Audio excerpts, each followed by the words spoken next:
Salut à tous, bienvenue à Causerie Universelle, une production de Reggae Universel.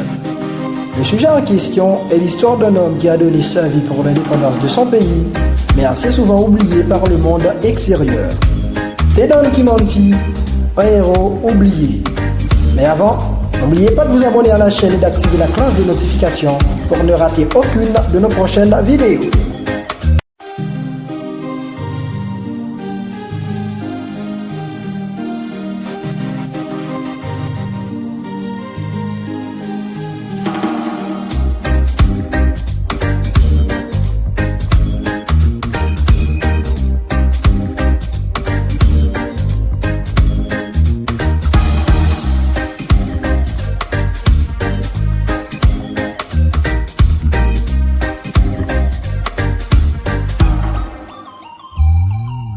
Vous vous demandez sûrement qui est cet homme présenté par l'artiste Jabali Africa dans sa chanson titrée Dedan Kimanthi, sortie en 2013 sur l'album Rebellion 1963 to the Future.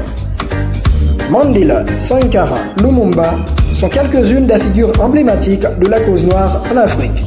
Mais voilà un autre homme qu'on a tendance à oublier, d'ailleurs pendant un certain temps, il a même été ignoré. Dedan Kimanthi Wassuri est né à Nyeri au Kenya le 31 octobre 1920. Il n'a pas connu son père puisque celui-ci est mort un mois avant sa naissance. Élevé par sa mère Waibuti, il s'inscrit à l'école primaire Karunaini à l'âge de 15 ans et perfectionne son anglais. Il fait ses études secondaires à l'école secondaire Tumutumu CMS School, brillant écrivain engagé, mais ayant toujours des ennuis avec des professeurs à cause de sa nature rebelle. En 1940, Kimanthi s'est enrôlé dans l'armée britannique, mais a été renvoyé un mois après et plusieurs causes étaient sur la table. Certains disent pour cause d'ivresse, d'autres pour violence sur ses camarades, et un autre groupe proche de Kimanthi fait savoir qu'il a été licencié pour avoir dénoncé l'administration de l'école. En 1950, il est devenu secrétaire de la branche de l'Union africaine du Kenya, située à Ol-Kalou, qui était contrôlée par des militants partisans de la cause Momo. Mais qui étaient les Momo?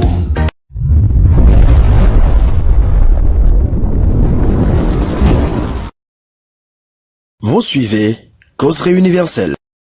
Les Momo étaient un groupe de rebelles formés en majorité de peuples Kikuyu et d'autres peuples comme ceux de Meru, Embu, Kamba et Maasai, qui ont combattu les colons européens lors de la colonisation britannique au Kenya. Ils ont commencé comme une armée militante qui cherchait à récupérer des terres que les colons britanniques leur avaient volées. Suite à beaucoup d'influence et l'élargissement du groupe, il est devenu une menace majeure pour le gouvernement colonial britannique. Kimanthi rejoint les Momo en 1951 avec l'objectif d'obliger ses compatriotes par serment d'apporter leur solidarité au mouvement indépendantiste. Devenant maréchal du groupe rebelle, Kimanthi est rapidement devenu un cible pour le gouvernement britannique et s'est fait arrêter la même année. Il a quand même réussi à s'échapper à l'aide de la police locale et c'est là que tout allait empirer. Le mouvement allait causer de sérieuses pertes au gouvernement britannique de 1952 à 1960, même si celui-ci allait massacrer beaucoup de Kikuyu, rebelles et civils. D'ailleurs, la quantité était plus de 100 000 morts. Par manque d'équipement, les Momo commençaient à s'affaiblir à partir de 1955, et le gouvernement britannique allait utiliser des anciens rebelles du mouvement afin de pouvoir s'infiltrer pour en avoir plus d'infos. Dedan Kimanthi est capturé le 21 octobre 1956 dans la forêt où lui et sa bande se cachaient après avoir reçu une balle à la jambe. Il a été condamné à mort par un tribunal présidé par le juge en chef Kenneth O'Connor. Le 18 février 1957, après avoir discuté pendant 2 heures avec sa femme Mukami Kimanthi, le maréchal Dedan Kimanthi a été pendu à la prison de sécurité maximale de Kamiti. Sa tombe est restée inconnue jusqu'au 25 octobre 2019, soit 62 ans après sa mort.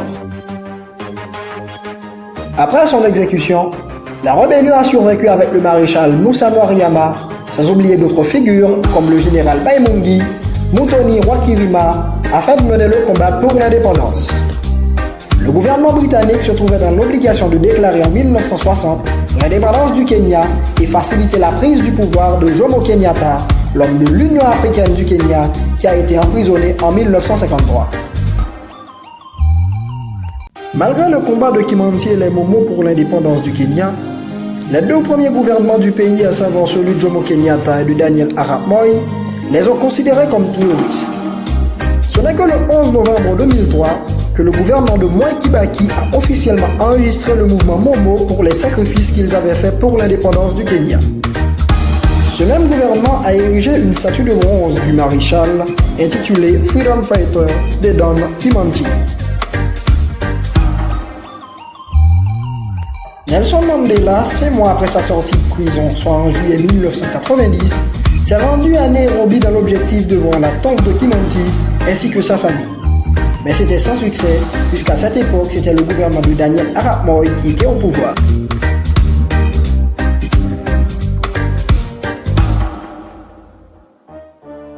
Ce n'est qu'en 2005, lors de sa deuxième visite au Kenya, qu'il réussit enfin à rencontrer Mukami Kimanthi ainsi que 2 enfants du défunt.